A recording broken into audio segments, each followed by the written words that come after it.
విద్యార్థులు బాగా చదివి ఉన్నత స్థానాలకు చేరుకోవాలని బీసీ సంక్షేమ శాఖ మంత్రి గంగుల కమలాకర్ ఆకాంక్షించారు. ఇంటర్లో అత్యుత్తమ ఫలితాలు సాధించిన మహాత్మా జ్యోతిబాపులే బీసీ గురుకులాల విద్యార్థులు వారి తల్లిదండ్రులను సచివాలయంలోని తన కార్యాలయంలో మంత్రి సత్కరించారు.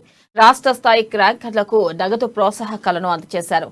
బీసీ గురుకులాల్లో ఇంటర్లో 87% ఉత్తీర్ణత నమోదు కాగా ఎంపీసీలో రాష్ట్ర స్థాయిలో 4-5-6, బైపీసీలో 6-7, ఎంఈసీలో 4-5 ర్యాంకులను గురుకుల విద్యార్థులు సాధించడం ఆనందంగా ఉందని చెప్పారు. ఇక 300 పైచిలుకు విద్యార్థులు 10 లోపు ర్యాంకులను పొందడం సంతోషకర విషయమని మంత్రి హరీష్ రావు వ్యక్తం చేశారు.